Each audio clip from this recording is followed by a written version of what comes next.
Okay, this is the test for proteins. This test indicates the presence of peptide bonds which join up the amino acids that make up a protein. This test is called the Biuret test. What you do is you put a sample plus equal volumes of sodium hydroxide in a test tube. You add a few drops of copper 2 sulfate and shake it. The purple colour, actually I should underline that in purple. The purple colour indicates the peptide bonds. If there's if there's no peptide bonds, the solution will remain blue.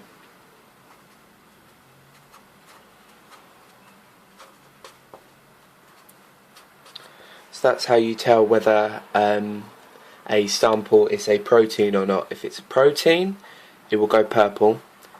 If it isn't a protein, the solution will stay blue. Okay, now we're on to enzyme action.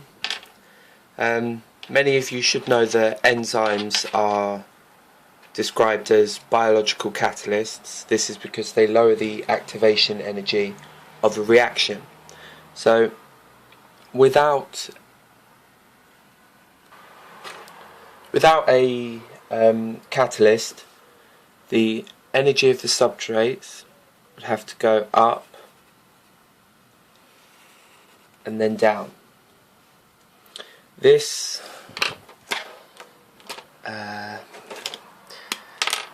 line here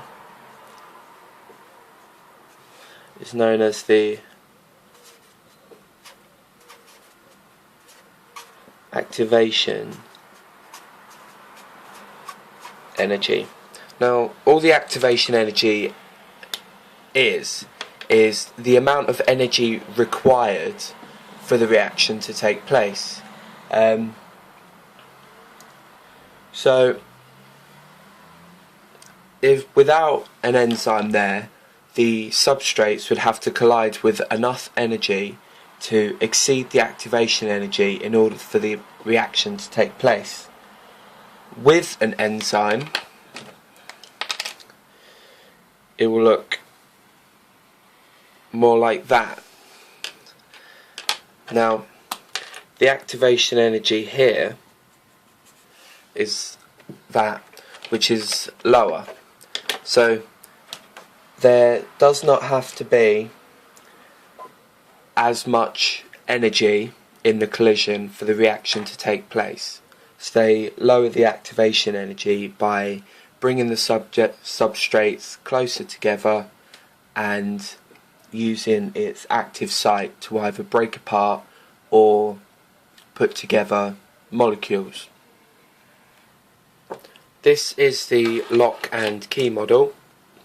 The lock and key model assumes that an enzyme's active site, which is this bit here, is fixed. It cannot change shape.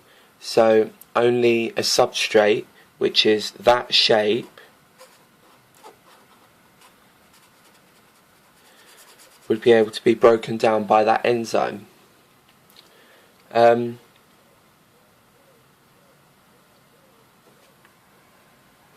So they assume that the lock and key model is specific, so one substrate can be broken down by one enzyme. Now we're on to the induced fit model.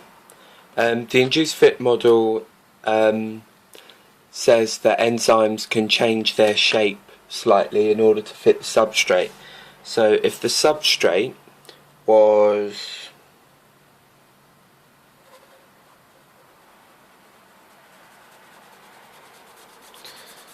like that, it doesn't quite fit.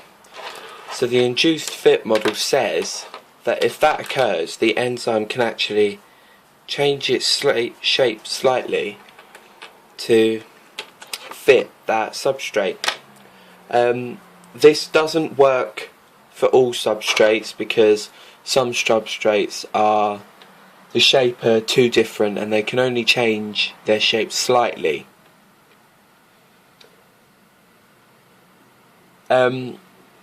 So I suppose in a way to remember this is the enzymes change shape in the same way that if you want to turn your jeans into skinny jeans, you wear them in a cold bath and they shrink and they mould to the shape of your legs. That's pretty much the same thing. So this is known as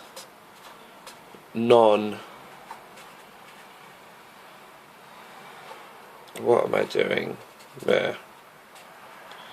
Non-specific, there we go.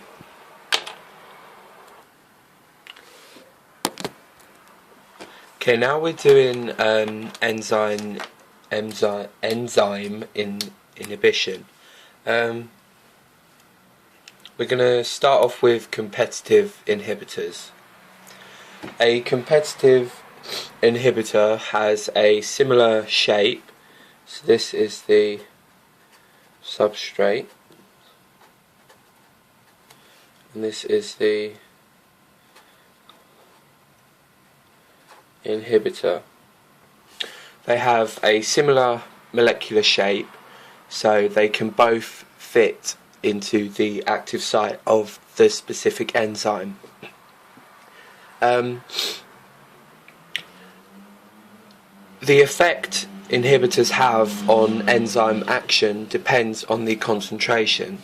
So as the concentration of the inhibitor increases, the enzyme action will decrease, because more inhibitors are using the active sites of the enzymes. They don't permanently bind to the active site of the enzyme, so once this inhibitor leaves the active site, another molecule can come into the active site. Now that could either be a substrate or another inhibitor. If the inhibitor's concentration is quite low, it won't have a very big effect on the enzyme action, because there's many more substrates than inhibitors. So the chances of an inhibitor entering the active site is much lower than the chances of a substrate entering the active site. An example of a competitive inhibitor is aspirin. Aspirin inhibits this enzyme, enzyme X. This is a biology past paper. It is January 2012, Unit 1. It affects enzyme X, which in turn is unable to produce substance C. Now enzyme Y and Z are specific to substance C. So if there's no substance C, enzyme Y and X then become useless and they are unable to produce prostaglandins and thromboxane. Prostaglandins is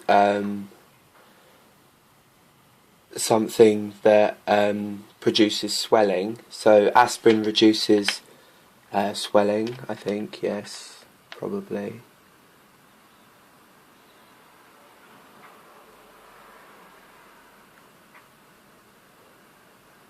Yeah, but it also reduces the concentration of thromboxane. Thromboxane is a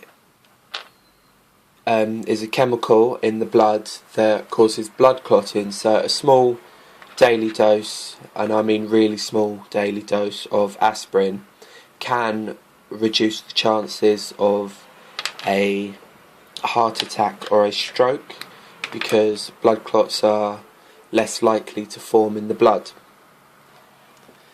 Now we are on to non-competitive inhibitors.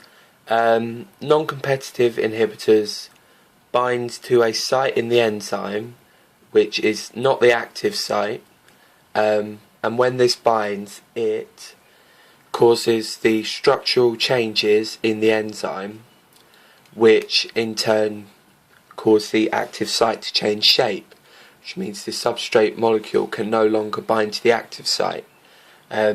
This makes the active site useless and the enzyme cannot function.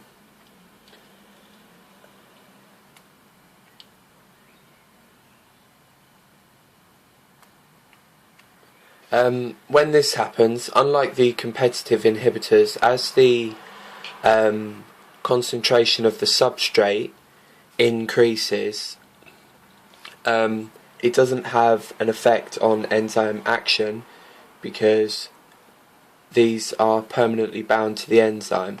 So the way you increase the rate of enzyme action is to either make new enzymes that don't have the substrates, don't have the inhibitors, sorry, or you could make sure that there's no inhibitors in the first place, so the enzymes would all stay the same. So an increase in the amount of substrates does not decrease the effect of the inhibitor in this case.